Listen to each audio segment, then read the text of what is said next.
Thank fuck for that. What the hell? It makes no sense. But look, we're all crystal clear now, which is good. Mm-hmm. Maybe we shouldn't tempt too much fate. We shouldn't tempt too much fate. We should tempt just the right amount of fate, and that's to start the Right. show now. Hi, everybody. Well, okay. What? Did you have a better idea? No, don't worry about it. Are you sure? Sure. Yeah, none of my ideas are good. Hi, everybody. Welcome to Smart Adventures. My name is Corey, and with me is Dylan and John. How's it going, guys? Hello. Pretty good. Pretty good. We're just gonna roll straight with it. First and foremost, thanks for watching. We've got some new subscribers. We've got some people leave comments lately, which is amazing. We're 115 episodes in, and to be frank, it's not really been like how we measure success of the show in like traditional values of like ad revenue or views or Popularity. interaction. Uh, no, just to kind of give the little tiny peek behind the curtain. We do this because it's an excuse for us to get together and talk and have fun, and that's kind of always been the priority first and foremost. So the fact that people are interacting and are watching and stuff, that's just a fucking bonus. So thank you for that sincerely. Before we dick around and goof off, a moment of sincerity. Thank you. Okay, that's it. All right, so now that we got that out of the way, the reason we were originally going to do a deep dive on an X-Men character, which is continuing our series that we started way back. Our very first episode of Smart Avengers was the Beast episode. And, since then a lot of stuff has changed. We probably could go back and do a second Beast episode at this point. I think we should. Maybe we shouldn't? Fair. No, we should. We should? Yeah, Okay. Also fair. we have some opinions. We do. Because at the time, the big topic of debate was whether or not Beast could be redeemed, and I guess we can have that conversation on, well, did they do it? But, that's a different time, different place. But that X-Men sort of thing is, we kind of had this idea of, like, we're going to go through all the X-Men characters from when they were introduced. So we've worked our way through the original 5, we've hit on Magneto, we've hit on Xavier, we hit on some of the lower-end members of the Brotherhood of Evil Mutants, and we were going to start talking about Scarlet Witch. Because Scarlet Witch had a big moment very recently on the show where she was named the greatest DC/Marvel character in the history of comic books per us. Yeah, sure. But I saw something in the news lately that kind of bothered me a good bit, and I know that's being very heavy-handed when I talk about bad news in this day and age. But it basically, to kind of give you some input here. This was published on February the 26th on bleedingcool.com. Marvel curtails its Imperial cosmic plans over low audience figures. Reports reach Bleeding Cool that Marvel has curtailed its Imperial cosmic plans over lower audience figures than they expected. And it kind of gave me the idea of talking about, like, Cosmic Marvel and what went wrong. So, to give you full background on this, we all love Jonathan Hickman, correct? Yeah. I don't know if I've ever read a Jonathan Hickman book.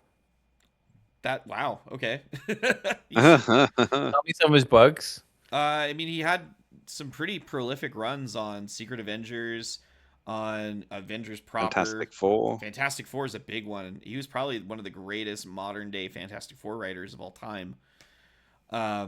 X-Men, he's the guy behind Krakoa and the Krakoa era. So Hickman is a very big idea guy. He was one of the back in the 2010s when Marvel did this thing called the Architects of the Marvel Universe. Hickman was one of those guys that got brought up, and I think he's like one of the only ones remaining, because Jason Aaron is still kind of with Marvel, is he not? I don't know. I don't think. Is. No, I can't remember the last time I've he's read writing Jason Absolute Aaron. Superman. Oh, there you go. So yeah, no. So he's the lone architect left, because it was him, Brubaker, Fraction, Bendis, and one by one those guys dropped off, and that was back when Marvel was kind of the heavy hitter, and DC responded by doing their 52 relaunch, which had some swings and misses, some success, but some swings and misses for sure. So Hickman was that guy. He's the guy that you would bring in, and sort of like the thing that Hickman's best known for is his world building. Like he's Okay. the if you've seen the old like clip from like Carl Sagan, if you want to build an apple pie from scratch, first you got to create the universe. That's Hickman. You know, Okay. he's the guy Makes that's like he's gonna create like in Krakoa. He created a language that is an actual language. There's a decoder in several of the X-Men books. There are pieces of like writing that are in the mutant language that if you took the time and the effort and energy, you could decode it and it would tell a Pretty story. sure he did that for other runs as well. Like I think Yeah. the Secret Warriors maybe or something like that, where he came up with his own language for that as well. Mm-hmm. Whenever you say people can decode it, Yeah. did they? There are some people who are nerdy enough that have done that. Yes. Like Okay. actually saw on Reddit, someone posted there was a panel of Doug Ramsey writing out something in the mutant language, and someone said, "Has someone decoded this yet?" And then within like 15 minutes, somebody had written the full transcription down. It does sound about right. I remember that was a whenever Futurama came out, they were like TV show Futurama. They had made this alien language because in the future, 1,000 years in the future, they would have an alien language.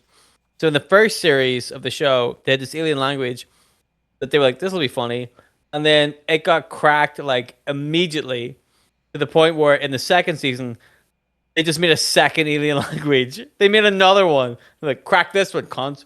And then eventually they did the first one they cracked super quickly. The second one it took them longer. But I'm like, people when they put their mind to it and get Yeah. very dedicated to, you know, figuring out Some who the Zodiac sleuthing. killer is. Yeah. Yeah. Some Yeah. sleuths out there for sure. That's a So way to put it. So yeah, Hickman is big on creating like not even just the language, but he'll like explain like how the government works, how the economy works. Like it's not just building like here's the main characters, here's the side characters, here's the ancillary characters. It's he creates an entire universe. Mm. And that's like I said, it's kind of his claim to fame. I remember a couple of years ago he did a Substack back when a lot of creators were getting on Substack, and I think it was like a big collaborative project to like build a comic universe where he was bringing in different people whose sole focus would be on one aspect of this world. Like one person was going to be brought in to figure out how the government worked. One person was going to get brought in to figure out how religion works. And you see elements of that in Krakoa. Like, it's there is like the pharmaceutical company where they created the flowers that basically cure every illness and disease.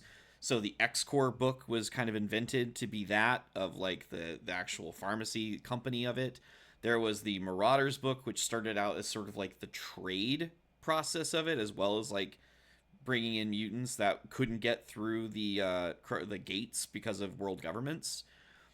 There was the Way of X, which was all about Nightcrawler devising a mutant religion. Like you see elements of that in Age of Krakoa specifically. Like Mm. every book served a different function and purpose in creating the world. So that was like Hickman's thing, and he's a big name author. He does all this crazy world building. People invest in it. Like Age of Krakoa, like revitalized the X book, which for years and years and years had been kind of going through the ebbs and flows of not being a priority for Marvel anymore. And I'm sure we could do an episode on like, hey, remember when the X books were like the fucking bread and butter of Marvel Comics, and then they got bought by Disney, and Fox had the rights to the property, so Disney was like, hey, we're gonna focus more of your shit on the stuff we can make movies on. Mhm. So this is a long way of going that the last couple of big things that Hickman has done hasn't really taken off. So I've heard a lot of like, I don't know if it's true or not, I don't know if it's rumor or not, but Hickman put out a series called Gods not that long ago, GODS, and it was supposed to be like his take on how magic works at Marvel. He introduced a new character and a new sort of like, again, a new world that was like magic outside of like the traditional Marvel magic users. So like I think his name was Win. He was this guy that was kind of rivals with Doctor Strange, that viewed what Doctor Strange did as really hokey and dorky. and like a lot of the superheroic magic stuff is being really performative, whereas he was more of a John Constantine type that was kind of like manipulating and tricking people and cutting deals in this whole other dark area of the magic world of Marvel that no one really got involved in. Like there was like the first issue was like all of the magic users brought into this like cataclysmic like end of the world conflict, and Win is like, I gotta go see a guy to get a book. And like he just sort of like, while this big fatalistic battle with the world is hinging on it, with like Scarlet Witch and Doctor Strange and everyone's going on, this guy is just kind of like traveling through the back channels, talking to people, negotiating with people, having a really mundane time of it. And then he's the one who saves the day by just like dropping something down on the ground and it fixes the problem. So he introduced this whole fucking world, and it did 8 issues and was kind of canceled prematurely. The sales weren't there. People didn't want to see what Hickman had to say about magic. Right. So then Imperial came about. And we talked about Imperial because this was the X-Manhunt event that led to it. Because Professor Xavier, after Krakoa, was locked up in Grey Malkin. And the whole point of the book was Xavier escapes. Rogue and her team want to help him. Cyclops and his team are like, actually, no, that fucker needs to be locked away. And the whole book culminated with Xavier getting the last of the Krakoa eggs, it hatching to reveal Lilandra, and he and Lilandra fucking off to space. Yes. And that was the build up to Imperial.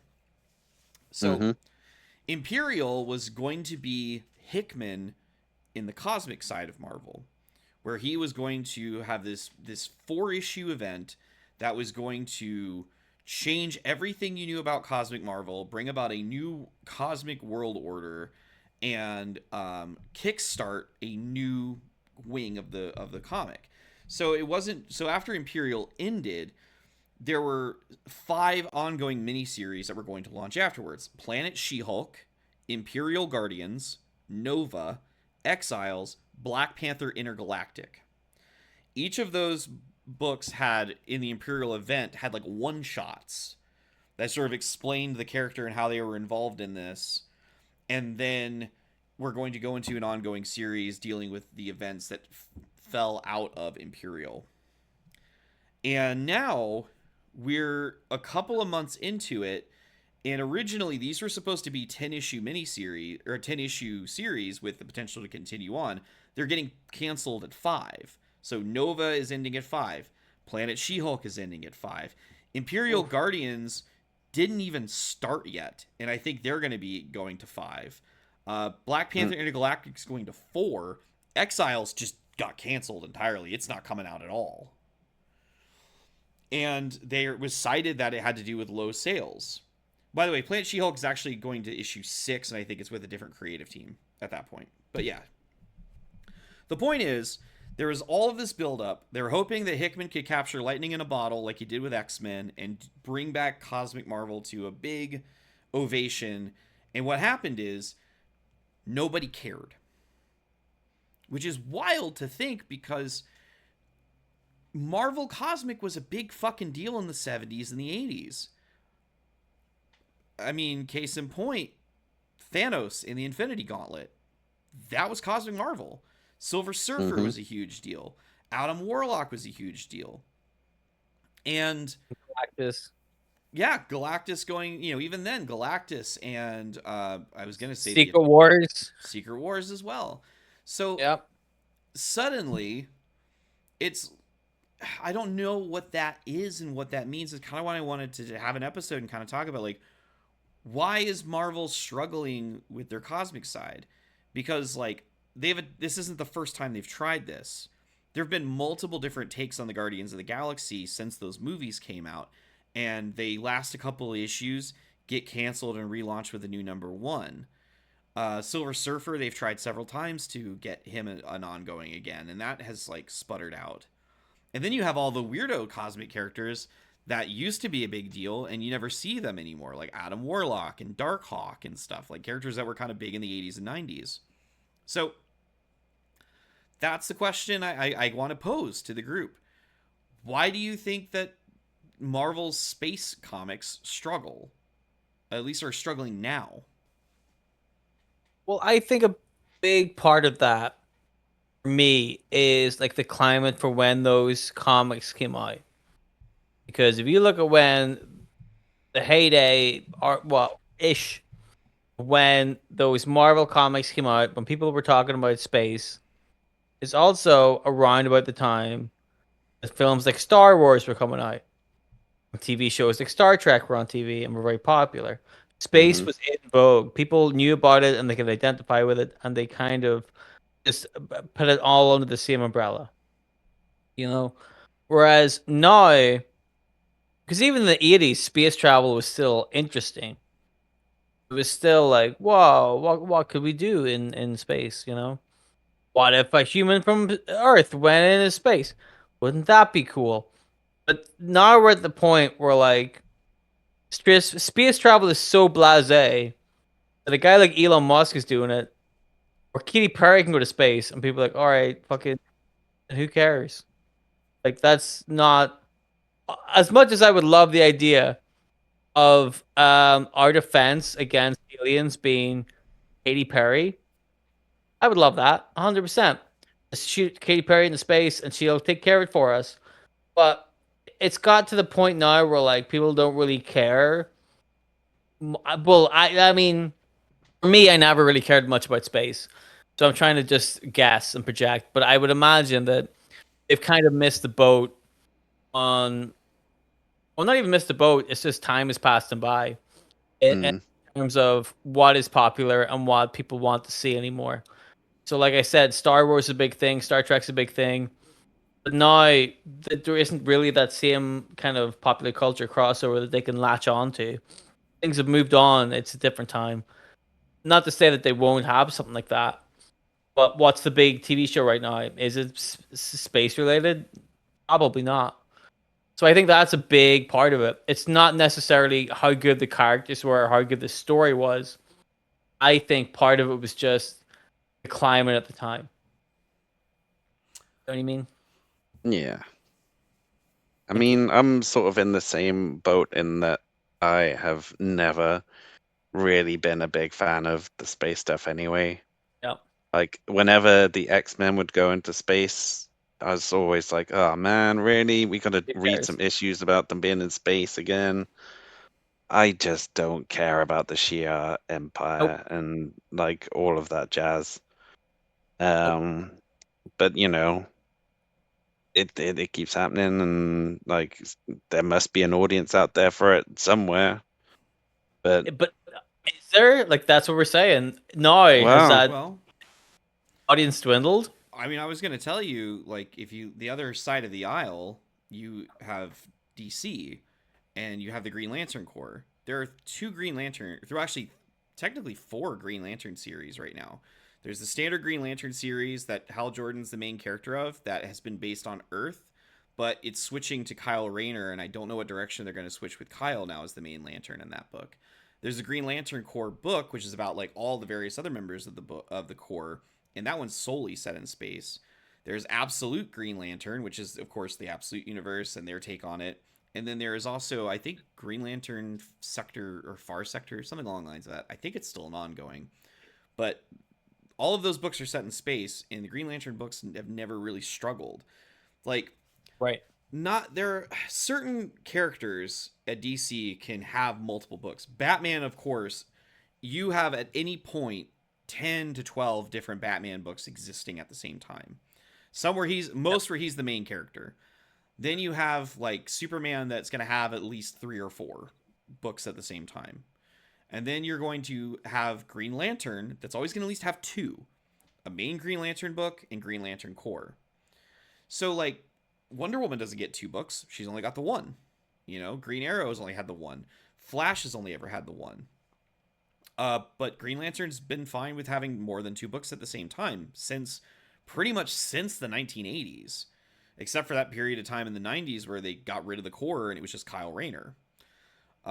Then you also have the fact that they're launching another Lobo book to go into the Supergirl movie that's coming out, and the Supergirl movie's set on an alien planet as well.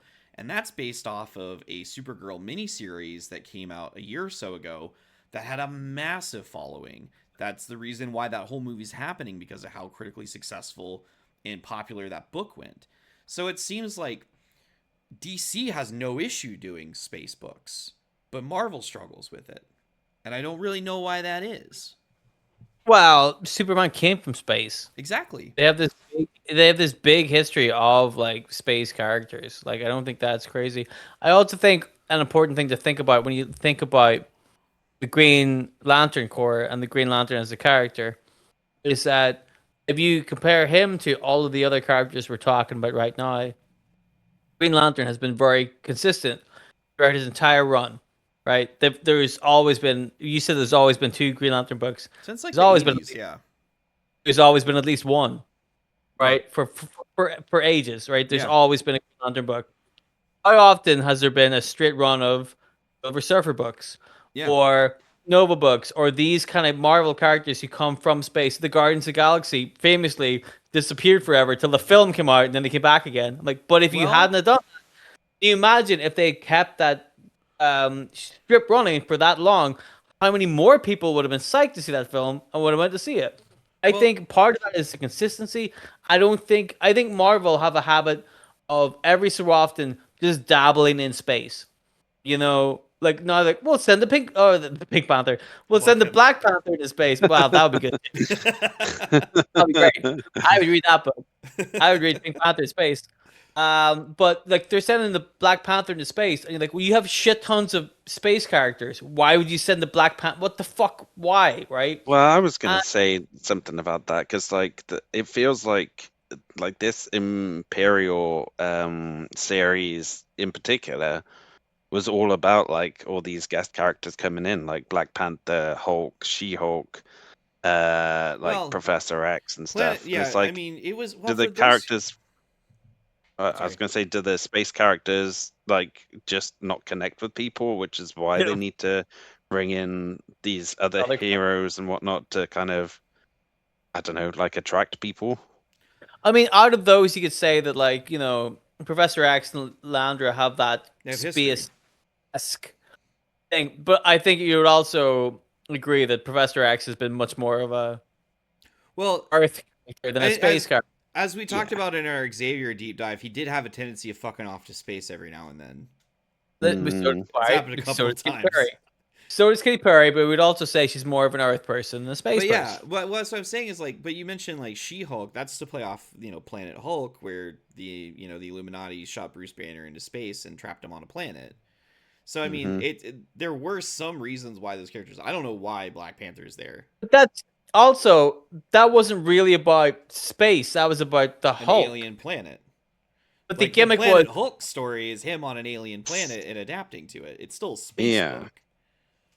ish, but like it's not like him. No, I mean like it's like him just on a different Earth. You know what I Yeah. mean? It's not like him adventuring through space and fighting people.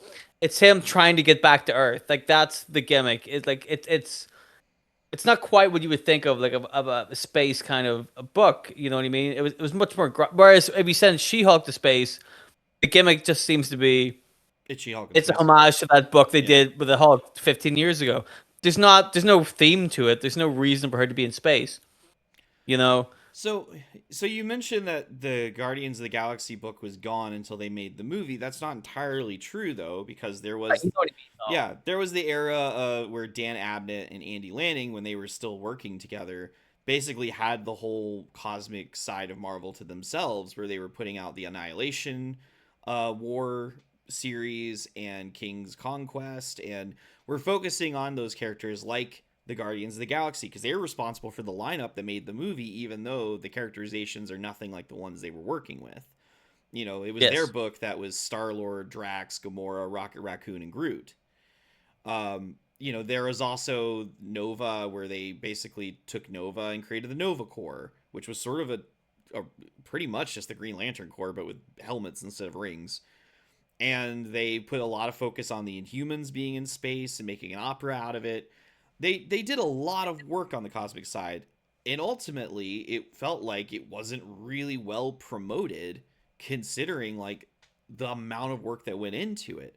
Because there was like they had Silver Surfer, and he was involved in a bunch of stuff too. So there was an attempt at like, we're gonna try to be consistent and establish and get these characters out there, but it didn't stick. And it's like, why didn't it stick? Because they put in the time and the effort. How long did that run last for, though? Let me see if I can find out real About quick. 25 issues of their own book, and then there was like the conquest and annihilation stuff that was going on Yeah, around there as well. remember the Annihilation stuff. I remember that. 2000. It looks like 2004 to 2011 is the consensus I'm reaching. And Marvel's Annihilation / Cosmic Saga. when did Guardians come out, the film? Guardians of the Galaxy. Uh, 2013 or 14, something like that. So if they kept the motor running, they would have had that comic running by the time the film came out. Yeah, but for some So reason they just kind of pulled the plug on it before the movie came out. then you got to ask yourself a question too: is it Marvel? Like we have heard this a lot, where Marvel recently getting very trigger happy and going, seals aren't what they should be. We're gonna cut this, or we're gonna reduce your budget, or we're gonna do this or that. And they're not giving people the free time and the freedom that it seemed like they were going to. For example, if they said to you, Corey, we're going to give you 16 issues to write about Baby Juggernaut, and then they cut down to 6, you're like, I don't have time to tell this whole story. We saw that with Krakoa, the whole Beast thing. It all just kind of happened at Yeah, the they had end. to fix it. But you have to work on the fly, because Marvel on a whim just say, we're going to cancel this because fuck Well, you. and that's Like, is that part of it too, where they're just like, listen, it might be successful, we're just cutting it. well, I mean that happened. So the article that I read regarding that announcement that we're cutting all of these books in the Bleeding Cool article. I'll give proper credit to the writer for that real quick. Is this a website we like or we don't like? I'm good with Bleeding Cool. They're All right, usually they're really bad about not proofreading their articles, but like they usually are right when it comes to, like, hey, this is gonna happen. They're usually right. okay. But yeah, so they mention, let's see. Marvel publisher Dan Buckley made a commitment that new Marvel series would get at least 10 issues to establish themselves before they were canceled or curtailed. That was a reference to an article that came out in May of 2024. Now we're 2 years later, and we're getting, like, hey, this 10-issue series has been cut down to a 5-issue miniseries. So Right. they've kind of changed their opinion on that, because that was a criticism that Marvel was getting all the time. Was like, it felt like every time you turned around, Moon Knight was getting relaunched with a new #1 Right. with the same creative team, even most of the time. Right. So like, what's the point? Yeah, like I think Jed McKay's was writing Moon Knight a lot, and it just felt like every time it would get up there towards the 20s, it would be like something would happen. We're relaunching it with a new #1, even though the creative team isn't really changing that much. Right. But just fucking let him write the book. Yeah, You know. but yeah, so like it is interesting though, because as you mentioned, like it ended in 2011 for the most part. Guardians came out in 2015, and that was like the big thing there. It was the disconnect between the writer and the movie, because when Guardians did come out in the theater, they announced Brian Michael Bendis is writing Guardians of the Galaxy, and the characters did not look like they looked in the movie, and they did not act like they acted in the movie. And then that got twisted and changed with him getting pulled off the book, and I think it was Sam Humphries that got put on. And then you saw, Star-Lord in the red leather jacket being a scoundrel, whereas before he was this sort of like son of a despot, who is trying to do the right thing with his group of, people. Because like Gary Duggan rather than Sam Humphries, but yeah. Yeah, here you go. I think Sam Humphries did a Star-Lord solo book around that time. That's where I got him fucked up. But yeah. So the characterization got changed. Plus, Bendis did a lot of weird Bendis stuff, like put Tony Stark in the book, and then like put Kitty Pryde in the book, I think, was under him as well. Yeah, I think so. Then Venom got added as a member of Guardians of the Galaxy for a while as well, but it was Flash Thompson. Mm-hmm. So it seems like they try with Guardians of the Galaxy. Right, because of how successful the films were. Exactly. They're trying Yeah. to find that same film audience. Bingo. You Wasn't know, working. like it was such a success. They're like, well, we should have capitalized on this, which they should have. Should They have. should have done a better job of like being ready for it. Mm-hmm. I know they don't always know, like, because conversely, after that they were like, well, if you like that, you're gonna love the Eternals. Here they are, and then that fucking sucked, both Mm. comic wise and film wise. Yeah. That didn't work.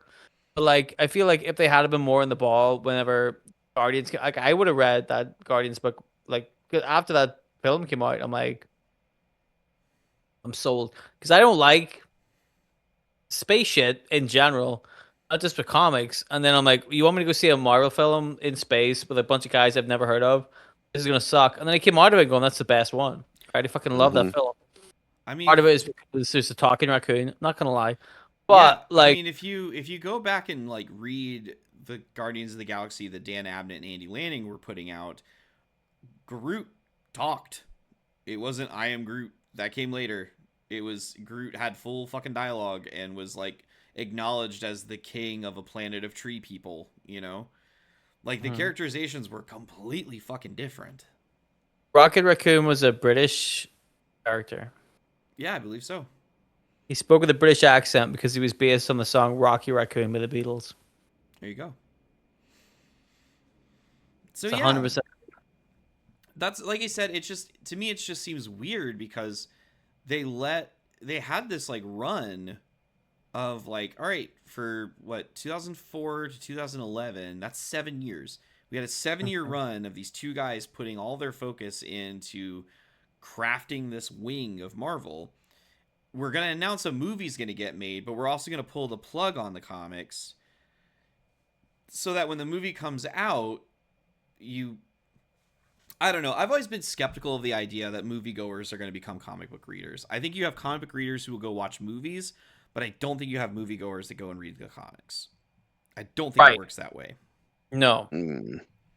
By and large, I don't think that there's that. You might get like a handful of people that will check it out, but it's Yeah. not really like, you know, I don't think it's a big crossover there. Yeah. So I mean, I'm not pitching and saying like they should have let Brian Michael Bendis have his run with Guardians of the Galaxy, considering what Brian Michael Bendis did with Moon Knight and Superman. I don't really want to see him have takes on other characters. You know, like stick to Daredevil, stick to Ultimate Spider-Man, stick to like Alias and Luke Cage. I don't want to see you touch anybody else because I don't trust you. Well, you made your thoughts on that very clear. Oh, very well known.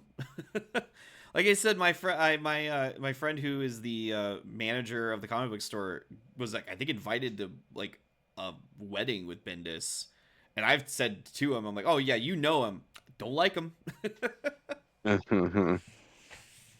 don't like him at all. You made that abundantly clear on the show. I have no problem making my feelings known about certain creators. I will Well, good. go to the wall for that. Good. You need to let your opinions out, Corey. You do. Dylan, what's a creator that you have that strong feeling about? Like, who's somebody that you're like, fuck that guy, don't like his stuff? Don't put me on the spot here, man. I don't know. I can look into it and come back on a Okay. different episode of the show. Because I get We'll that just be way. talking They're about something else, they're and I'll just be like, "Oh, it's this guy," you know. they're just people like that for me. For some reason, in comics, it's Bendis and Jeff Johns and Garth Ennis probably, as well as Frank Miller. Um, Right. for movies or acting or music, it's like Jared Leto and Lenny Kravitz. For some reason, fuck those guys. Don't know what it is about Jared them. Leto, I can understand. Don't Jared know Leto, why I I can hate Lenny Kravitz as much as I do, but I do. I don't like that fake bohemian bullshit. You're not a hippie. You're a rich guy. Shut up. That's true. John, do you got anybody you have an irrational hatred towards?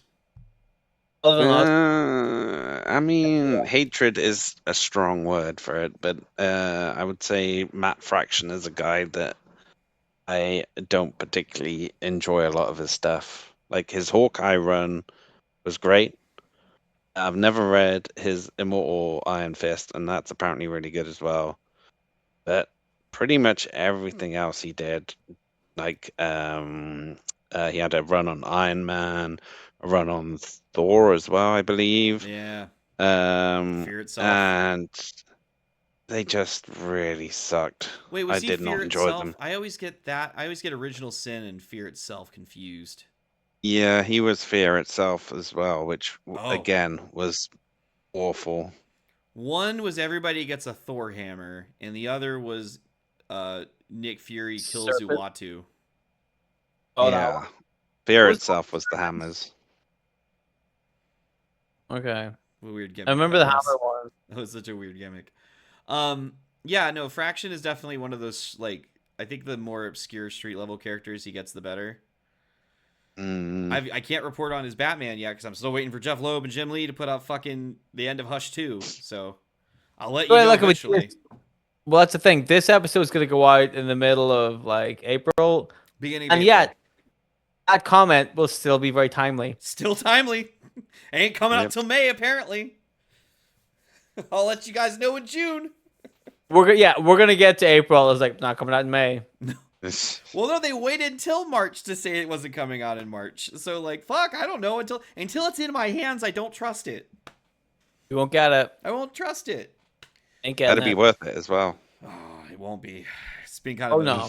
it's not been the most exciting thing in the world. Basically, like, it's just Batman's beliefs and, Hush is basically pushing Batman's no kill policy to the point that it's pissing off everybody else. Oh, you saved the Joker? Meanwhile, like, Jason Todd and Barbara Gordon are over there dealing with their trauma.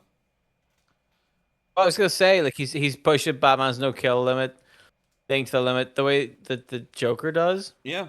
Well, because So, Joker's kind of the victim in it, honestly. Like, Hush basically, like, killed the Joker and said, well, save him. And Batman did. But yeah, let's see if I can. so I showed you guys earlier, but this is, like, one of the reasons why I want to talk about this. I've actually been really enjoying the Nova book. Oh, the color balance is so off. There we go. Kind of. Yeah, maybe. It was nice earlier. It's not perfect. Yeah, there we go. So I've been enjoying the Nova book, and this is the last issue. Issue 5. And it's a bummer because I felt like they were doing a good job. Nova's a character I've always liked. Because he didn't necessarily start out as a space character per se. His origins are space, but his early adventures were on Earth with the New Warriors, which is like one of those weird forgotten team books of the 80s and 90s.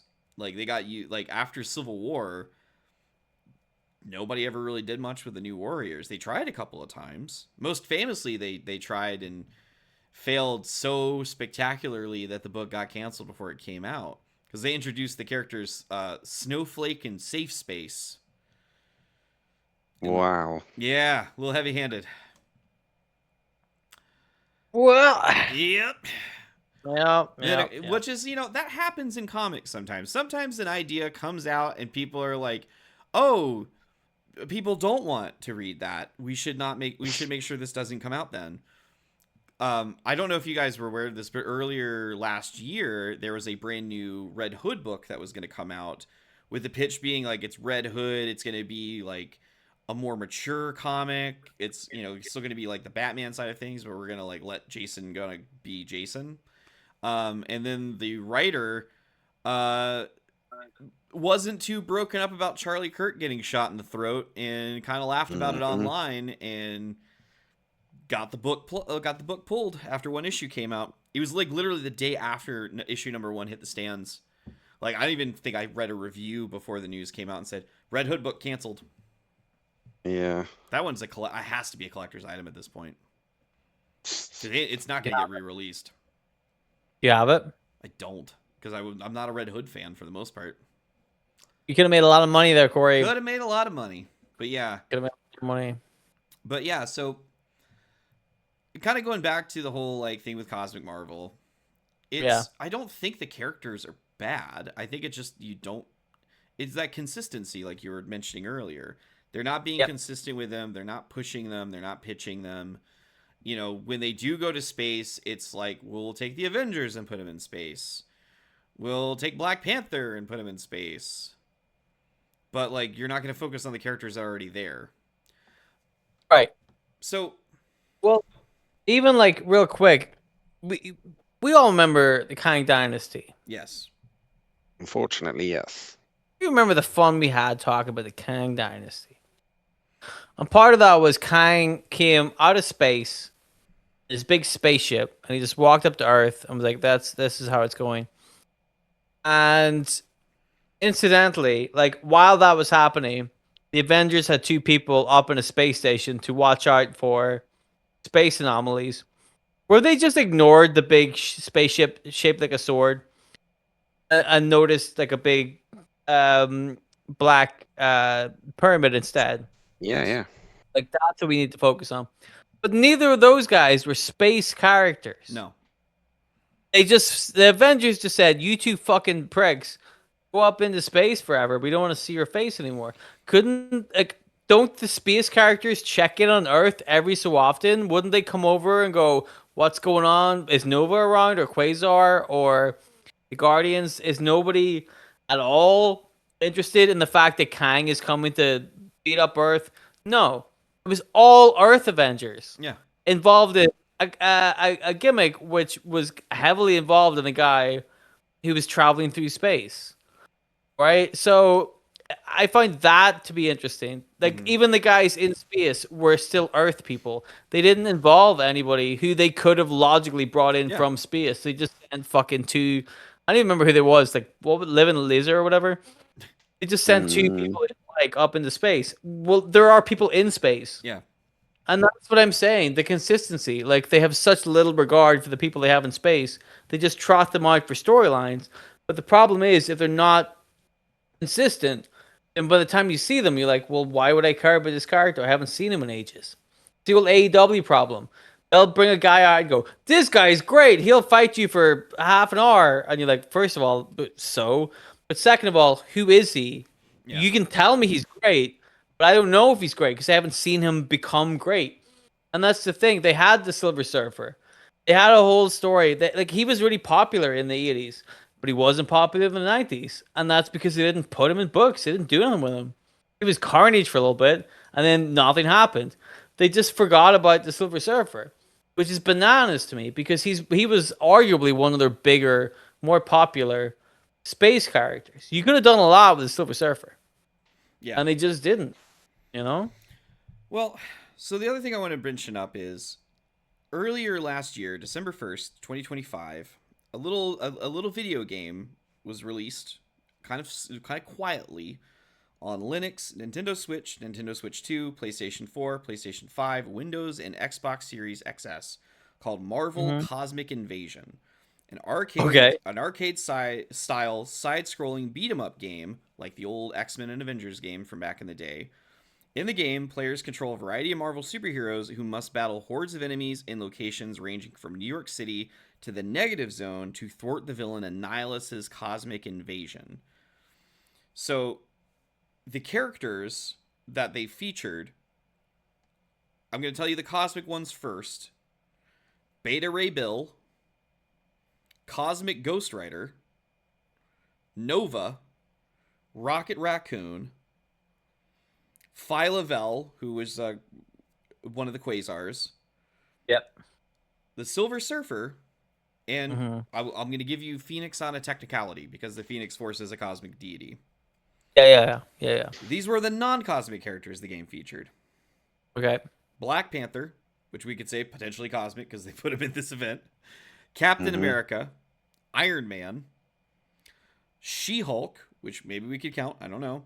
Spider-Man, Storm, Wolverine, and Venom. Again, Venom in space. Venom you can kind of count maybe. Yeah, it's a tough I mean, one. Storm and Wolverine have been to space quite a few times as well, if we want to be technical. I mean, if we're going to be technical, Venom came from space. Yes. But yeah, so again, meaning like essentially just Captain America being like the odd one out then, because I don't associate Captain America exclusively with space, even though he's been there a bunch. He Yeah. fought Kang in He space. did. He was giant for it. Yeah.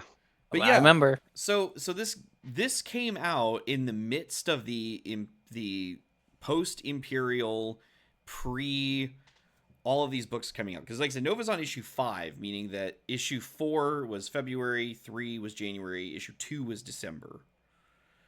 So could you say this was an attempt by Marvel to promote the cosmic side by having this video game? cash in. I don't think so because I had no idea that game was already out. I knew it was coming out at some point, but I did not know it was out Oh no, already. it So, it like quietly released. It was just one day it's available to play. So by all means, I mean I've played it. Check it out. I've played it just for Is the it, novelty if I could play Nova in a game. is it free? No, but it's cheap. How cheap is cheap? I don't know your currency. Free is cheap. What system are you wanting to play it on? Switch. One or two? two. Uno. Cosmic Invasion Switch 1. If I go to the Nintendo store, Thank you.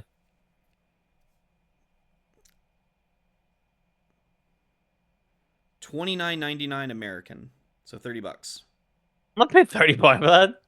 Well, yeah, I don't know what your conversion is in pounds. It could be more or less, but yeah, that's honestly though. New Switch games are routinely more expensive. So like for a new These Switch release, 2 games, like, yeah, 50, 60 points. yeah. So it's a brand new game that is done in a retro style that was very quietly released. I'm probably gonna pass. What's it for the Switch 2, Well, I bought John? it on PlayStation 5. So John, if you want to look up Switch 2, I'll look up PlayStation 5. Yeah. Good research. I'll just sit here quietly. On the PlayStation Just think. 5, it was also $30. Which again, a new PlayStation 5 game is like 50, 60 points. 60, 70 usually. Yeah. It is £26.99 for both PS2 and PS1 over here. PS2 and PS1. Yep. I don't think you mean... PS. What am I talking Yeah. about? Switch. I was like, damn wait, it. hold on. They put out a new game for the PlayStation 1? Fuck yeah. Yeah. To be fair, like, people still make games for the Dreamcast, and you're like, okay, that's optimistic at best. And God bless you for trying. Yeah, I mean, it was already a pretty low target audience, but you're like, God bless, we're gonna do it. I'm like, okay, interesting. 27 pound. Yeah. I don't know. I Which played will it. probably come down quite a bit in the next sale that they have going on, which is fairly regularly. I don't even know what this game is, so I'm not paying 30 pound for it. I enjoyed it. I played it a good bit. But yeah, no, it's a side scroller beat 'em up. It's just like that X-Men arcade game. You know, Mhm. Was it like Now Prepare to Die or whatever? Good one. Yeah, the one where you be like Colossus and go rah. My favorite part. Yep. He was the best one. Yeah, I enjoyed it. It was like him and Wolverine for me. Colossus is the best one. I never played. Well, yeah, I mean Colossus was my number one. If I couldn't beat Colossus, I'd be like Wolverine. I don't know how good Dazzler was. Probably wasn't very good.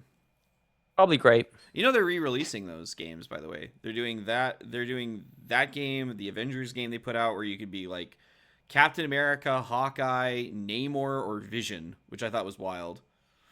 Okay. And then there's like I think they're putting out Maximum Carnage and the Separation Anxiety Spider-Man and Venom game.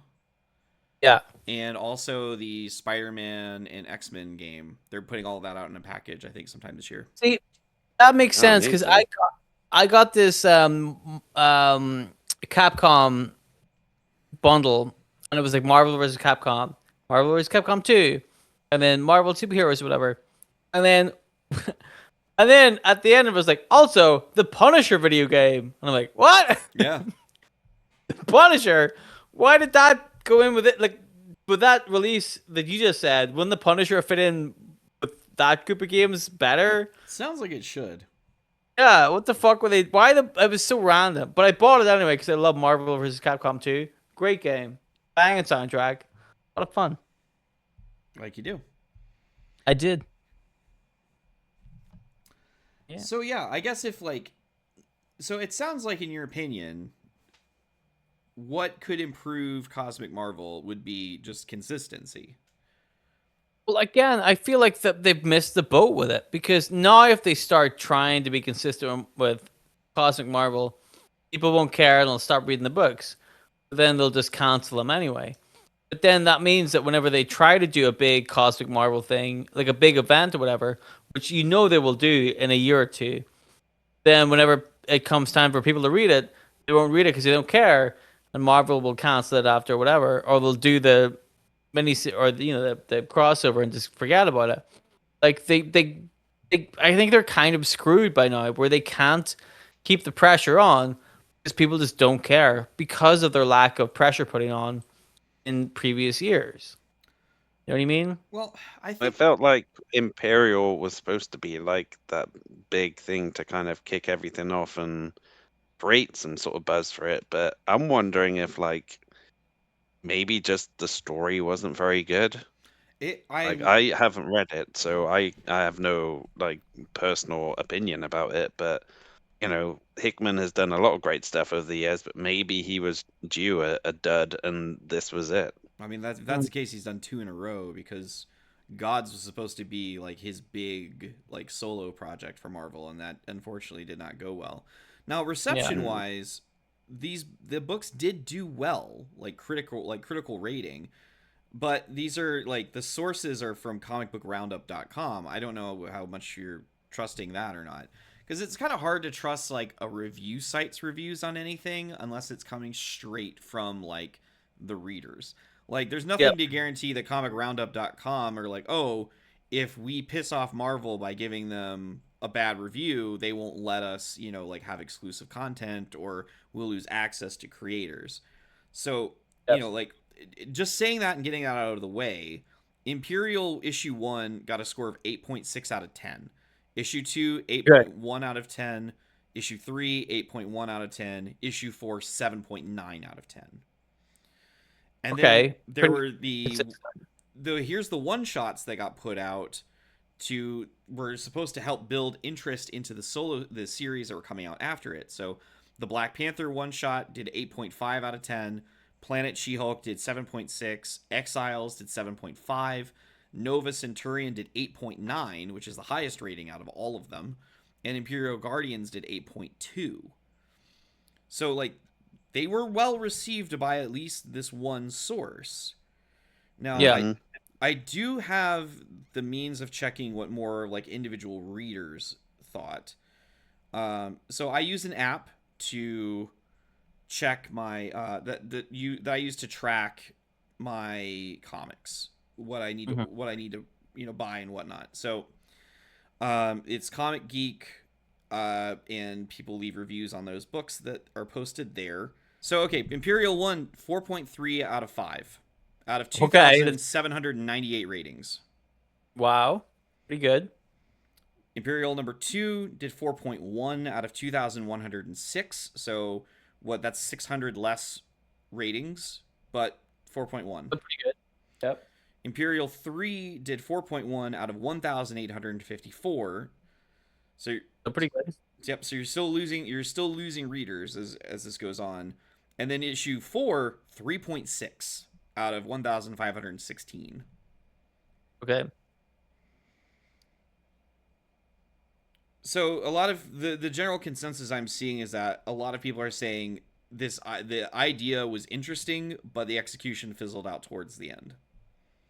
Okay. Because I told you, like, one of the big things that happened at the end is Star Lord has a heel turn and is now like the Emperor of the Mm. Galactic Union, which Yes. goes against the sort of scamp rascal rogue character that he has Happy been go lucky. used Yeah. exactly that he's been used at in the last couple of years.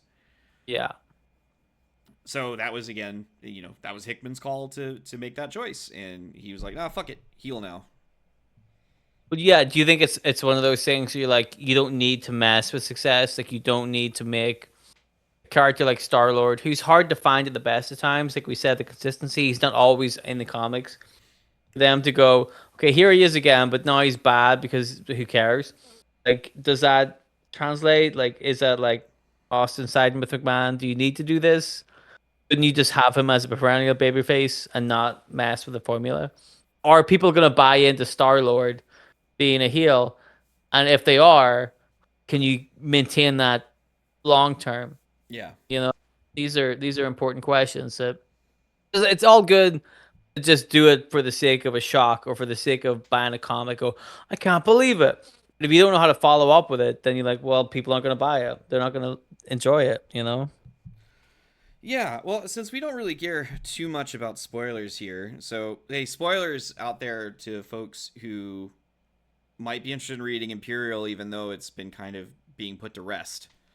Um, this is essentially the fallout of that storyline.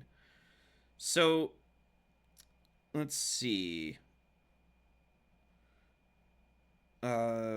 Scrolling through it, it's revealed that the Inhumans were behind this big sort of coup, and that Black Bolt was acting in deception with Maximus, his brother, stating that he has been abandoned, shamed, and exiled in the past, but acknowledges that he is proud of Black Bolt's deception.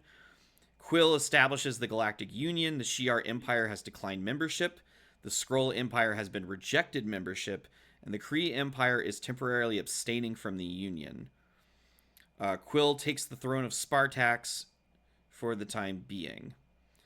So it had some, put some chaos there. Now, of course, I mentioned this in a previous episode, or at least while we were recording a previous episode, and the second I mentioned the Inhumans, John stated what exactly? No one cares about the Inhumans. Exactly. That's exactly what you said. And I was about to say it again as well as soon as you brought it up this time. Not wrong. yeah, and Not that wrong. was they were a big factor behind it, but they were also a big factor of the DNA era of Cosmic Marvel as well. So there's a precedent there, but yes, you're correct. Nobody cares about the Inhumans. They had a failed television series, for example.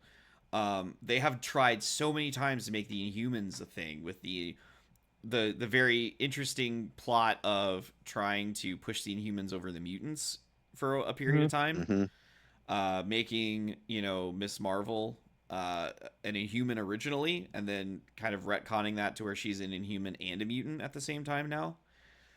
Um, then you also factor in,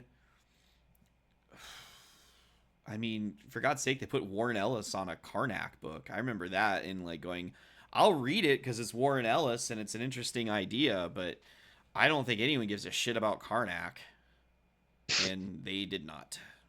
Correct. Did not. So yeah, I mean, I don't know. Do you think the problem is that the characters are not any good? I mean, because we mentioned Lobo, right? Because we just talked about how Lobo's got this big push coming up, but there was also a good long period of time where Lobo wasn't around. Like, do you Mm. think that maybe they just need to put Cosmic Marvel on ice for a couple years and then maybe try again? Well, that's the problem. Every time they seem to bring it out and reboot it, like, it's just shit. And again, maybe that's just me from a I don't care about About space? space point of view. Yeah. Just doesn't seem that interesting. And like for them to do it, and that's what they do. They do it every couple of years. Every couple of years, they'll have a big space event. And then people go, "Wow, space!" And then they'll forget about it for a couple of years, and then bring it back. I mean, I think absolutely the problem is consistency. I think you were correct in that part of the problem might not just be consistency, but might be storytelling, and that the stories they're telling in space are not interesting. That could also Mm. be a big factor too. Yeah, I think if you put those two things together, you've got something that people like doubly don't care about. Like you said, with that review, the first couple of issues were interesting, and it petered out towards the end because it was something new and interesting they were reading, and they were like, "Let's give it a shot." But by the end of it, they're like, "This is just another bullshit Marvel in space show." So another interesting thing that comes out of this as well is the X-Men standpoint, right? Um, so after the Age of Krakoa, they launched the From the Ashes era, is what they called this wave of books. And that's where you get Gail Simone writing Uncanny. You've got Jed McKay writing Adjectiveless. You've got all these new creators doing all this other stuff. And part of that was where like Charles Xavier is missing.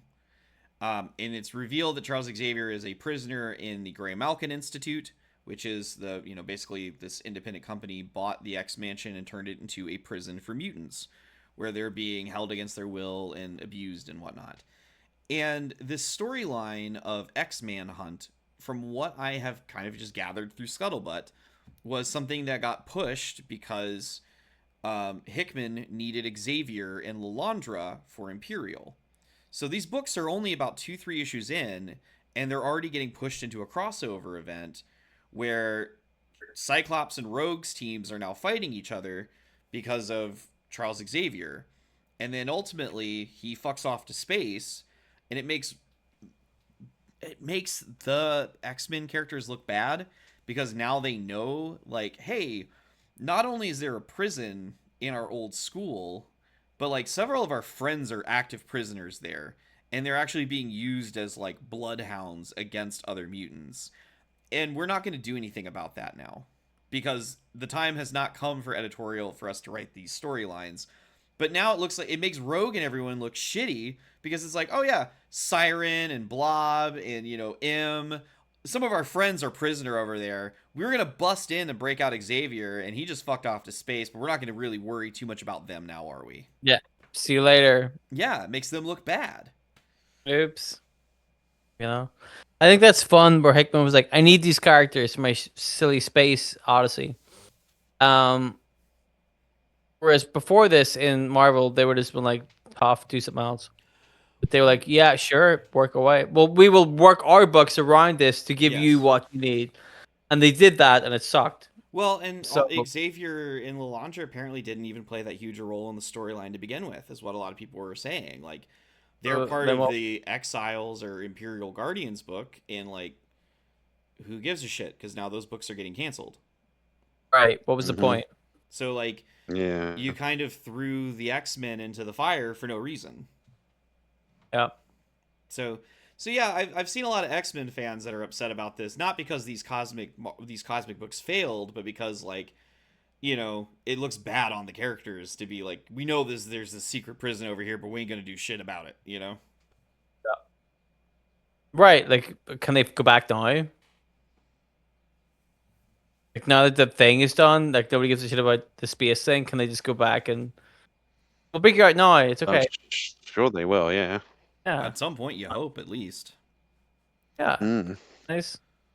They can leave the blob there though. Who cares about the blob? He's a sympathetic character to some people. I felt bad for I like the one I felt bad for. They did this one shot, like sort of like kind of in the tradition of the Hellfire Gala. They did like the Hellfire Memorial essentially, and Banshee like tries to talk to his daughter Siren about like, hey, you're in prison, we need to get you out of there, and she's like, no, I'm a terrible, awful, evil mutant, and I need to be imprisoned, and like said this amongst all of their other friends and family, and no one did anything. It's just like everyone looks bad. Everyone looks Right. bad. Right.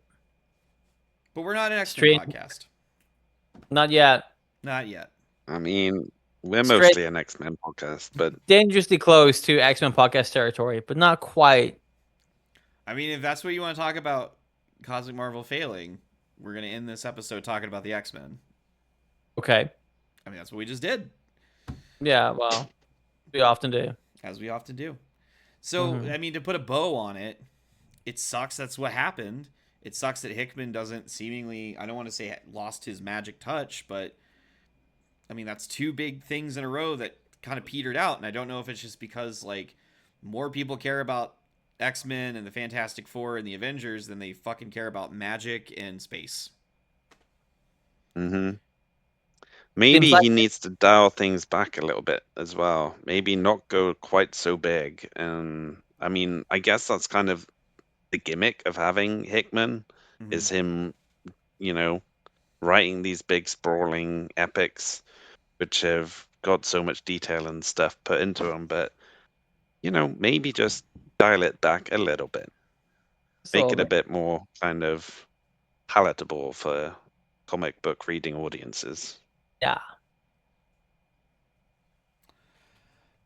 Well, speaking of things that can be consumed and enjoyed, John, what's your movie count at for the year? I am currently on 253 movies, 2026. There you Good. go. What's your most recent one? It was. I've been watching a lot of kind of horror movies recently because there's a bunch which are leaving Amazon Prime soon. So I've watched a lot of Vincent Price movies recently, but this wasn't a Vincent Price movie. This was by the same guy who wrote Child's Play Okay. and all those movies, and it's called Cellar Dweller. Oh.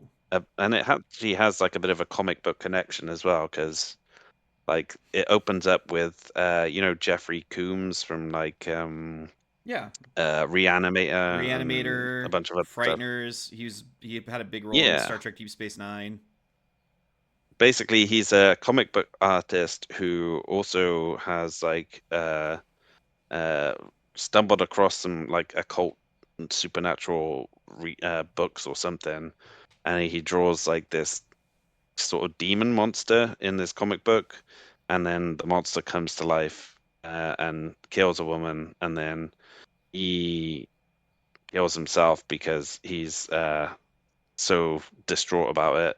And then, yeah, someone else comes to this house where all this happened, another comic book artist, and then she Coincidentally. starts like drawing the same creature as well, and more murder ensues. There you Great. go. Love murder. What did you give Cellar Dweller? I gave it 3 stars out of 5. That's not bad. Yeah, Not for bad a at all. 90-minute movie, it was fine. There you go. Best you Fine. can hope for sometimes. So, John, if they Hmm. want to see Hmm. more detailed thoughts on some of these other Vincent Price movies that you were watching, though, where can they go? They can head to Letterboxd and find me at Big John Bowski, all one word. All right. Dylan, what have you been up to this week? Well, on Monday nights, I do a radio show at 9 o'clock to 11 o'clock UK time. It's available online. You can watch it or listen to it on your browser. bouncedigitalradio.co.uk. If you check whatever your conversion rate is to UK time and listen to it at 9 o'clock and 11 o'clock. Monday nights, you'll hear my cool show. We play all sorts of cool music. Um, I sometimes stream on Twitch at Spooky LaRue and put animations up on YouTube at Team Crows and I. And that's it. That's it. Well, I have my other show, Large Old Cup, which my last episode was about being nearly 40 years old and in a mosh pit for the first time in a while. I am significantly bruised up because it has been a couple of days now. Uh, but that is a spoken word podcast. It's our stream of consciousness. I kind of just go in and go off the dome and see what happens. I also have our other show, New Number Ones, where I go into the comic book store every week and I try to find a issue number one from a non-Marvel or DC publisher to kind of bring awareness to some of the smaller groups out there.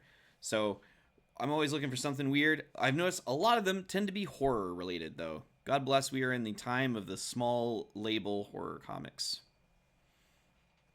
Oh, it's But a horrific time. it's a horrific time. But that's going to do us all for this week. Thank you for joining us in our discussion on Cosmic Marvel and where they have fallen and where we think they could do better, which ultimately seems to be just have some faith in your characters and be consistent if you can try, you know. If you can try. More Rocket Raccoon. He's popular. Great character. Team him up with Jeff the Land Shark and you got a book there. I'd read it. Throw in Baby Juggernaut. No, that's our character. Well, yeah, but then we get to write it. Well, they have to make sure. I don't want them writing it on our behalf. I'm like, nah, Yeah. I don't want that. No, we're No, going no. to write it. Okay. All right. But until next week, we'll see you guys later. Goodbye. Bye. Bye bye.